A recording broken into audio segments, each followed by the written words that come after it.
दुनिया के जो सबसे बिजी लोग होते हैं, मेरा मतलब है सीईओज, वो अपना टाइम मैनेज कैसे करते हैं? असल सवाल ये नहीं है कि उनके पास कितना वक्त है, सवाल ये है कि वो उसे इस्तेमाल कैसे करते हैं। चलिए आज इन्हीं के कुछ सीक्रेट जानते हैं। ये वाली फीलिंग तो हम सब जानते हैं, है ना? कि यार दिन में 24 घंटे भी कम पड़ जाते हैं। काश थोड़े और घंटे होते। ये एक ऐसी प्रॉब्लम है जो सबको होती है, सीईओज को भी और हम सबको भी। तो फिर कुछ लोग इसे अलग ढंग से कैसे संभाल लेते हैं? आइए इसी पर बात करते हैं। तो पहला सीक्रेट क्या है? देखिए, सारी कहानी शुरू होती है कैलेंडर से। पर रुकिए, इसका मतलब सिर्फ मीटिंग्स डालना नहीं है। इसका असली मतलब है अपने वक्त के मालिक बनना, इससे पहले कि कोई और आपके वक्त को कंट्रोल कर ले। एक उदाहरण देखते हैं पिंटरेस्ट की इंजीनियरिंग हेड ली फान का। उनका तो पूरा हफ्ता ही थीम्स में बटा हुआ है। मतलब मंडे को सिर्फ बड़ी ग्रुप मीटिंग्स, ट्यूसडे को सिर्फ वन ऑन वन मीटिंग्स और ऐसे ही पूरा हफ्ता। अब इसका फायदा क्या है? जरा सोचिए, बार बार टॉपिक बदलने की जो दिमागी थकावट होती है ना, वो खत्म। इससे वो हर काम पर पूरा फोकस कर पाती हैं। और मजे की बात यह है कि इतना स्ट्रिक्ट शेड्यूल होने के बावजूद वो अपनी टीम से दूर नहीं होती। उल्टा वो अपनी 450 लोगों की टीम के लिए और ज्यादा अवेलेबल हो जाती हैं। कैसे? क्योंकि जब वो अवेलेबल होती हैं तो वो सच में पूरी तरह से अवेलेबल होती हैं, बिना किसी डिस्ट्रैक्शन के। और तो और वो हर महीने एक ओपन मीटिंग भी रखती हैं, जिसमें कोई भी आके उनसे कोई भी सवाल पूछ सकता है। लेकिन देखिए, सबका काम करने का तरीका एक जैसा नहीं होता। एक तरफ हैं ली फैन, जिनका सिस्टम एकदम स्ट्रक्चर्ड है, और दूसरी तरफ हैं स्क्वायरस्पेस के सीईओ एंथनी कैसलेना। उनका तरीका एकदम उल्टा है, फ्लेक्सिबिलिटी। वो जानबूझकर अपना आधा दिन खाली रखते हैं। क्यों? ताकि अगर अचानक कोई जरूरी काम आ जाए तो उसके लिए जगह हो और पूरा दिन डिस्टर्ब ना हो। और कैनबेलना का सिस्टम ना कमाल का सिंपल है। यही उसकी सबसे बड़ी ताकत है। एक गूगल कैलेंडर जिसमें अलग अलग कामों के लिए अलग अलग रंग हैं। खुद को ही रिमाइंडर भेज लेते हैं। मतलब कोई भारी भरकम कॉम्प्लिकेटेड ऐप नहीं।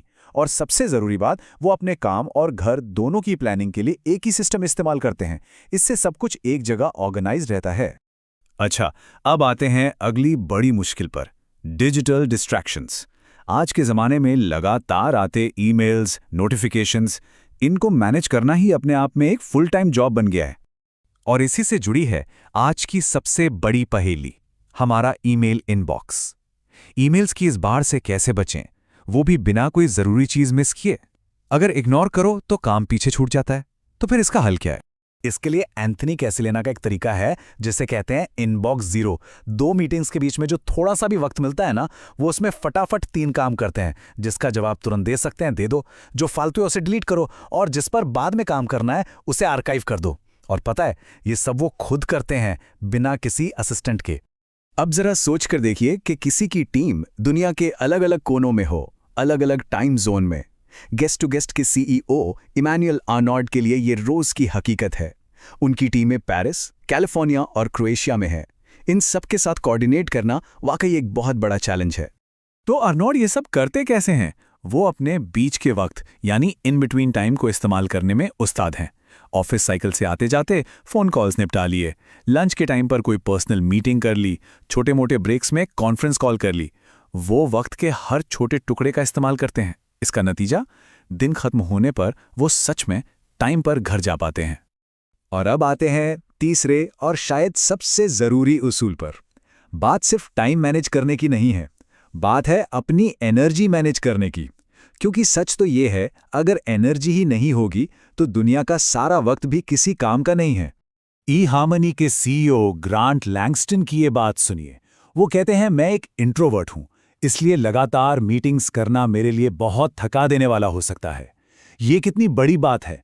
ये हमें याद दिलाता है कि हम सबकी एनर्जी का लेवल अलग अलग होता है, और इसका सीधा असर हमारे काम करने के तरीके पर पड़ता है। इसको ऐसे समझिए जैसे फोन की बैटरी, एक के बाद एक बैक टू बैक मीटिंग्स, और आपकी एनर्जी सीधा 10% पर आ जाती है। उस हालत में आप मीटिंग में सिर्फ बैठे होते हैं, कोई खास योगदान नहीं दे पाते, फिर चाहे कितना भी वक्त क्यों ना बचा हो। तो लैंगस्टन इसका क्या तोड़ निकालते हैं? वो जानबूझकर अपने कैलेंडर में अलोन टाइम यानी अकेले रहने का वक्त ब्लॉक करते हैं। उस वक्त कोई स्क्रीन नहीं, सिर्फ एक पेन और पेपर। ये वक्त होता है सोचने का, पढ़ने का और अपनी एनर्जी को वापस 100% पर चार्ज करने का, ताकि जब वो मीटिंग में वापस आएं तो वो पूरी एनर्जी के साथ आएं। इमैनुअल आर्नोल्ड भी अपनी एनर्जी बचाते हैं, पर उनका तरीका थोड़ा अलग है। वो काम और पर्सनल लाइफ के बीच एक पक्की लकीर खींच कर रखते हैं। जब ऑफिस में हैं तो पूरा ध्यान सिर्फ काम पर, लेकिन जब घर पर हैं तो वो पूरी तरह से घर पर होते हैं। मतलब ना कोई ऑफिस का फ़ोन, ना कोई काम का ईमेल चेक करना। ये उनका तरीका है अपने 3 छोटे बच्चों के साथ पूरी तरह से वक्त बिताने का। तो इन सब बातों का निचोड़ क्या है? इन सीईओज़ की स्ट्रैटेजीज से कुछ ऐसी ज़रूरी बातें पता चलती हैं जो असल में किसी के भी काम आ सकती हैं। तो इसे आसान भाषा में समझें तो 3 मेन बातें हैं। नंबर 1, अपने कैलेंडर को काबू में रखें, चाहे लीफान के स्ट्रक्चर्ड तरीके से या कैसलीना के फ्लेक्सिबल तरीके से। नंबर 2, अपनी डिजिटल दुनिया पर जीत हासिल करें। ईमेल के लिए एक सिस्टम बनाइए और बीच के खाली वक्त का सही इस्तेमाल करिए। और नंबर 3, जो सबसे ज़रूरी है, अपनी एनर्जी को मैनेज करिए।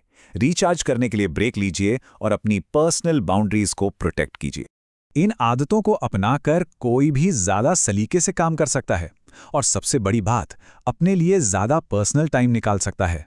ये कोई सीक्रेट्स नहीं है जो सिर्फ सीईओज़ के लिए बने हैं। ये वो तरीके हैं जिन्हें कोई भी अपनाकर अपनी ज़िंदगी को बेहतर बना सकता है।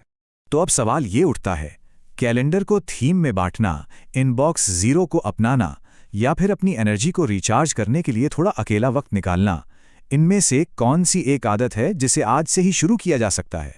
सोचिएगा ज़रूर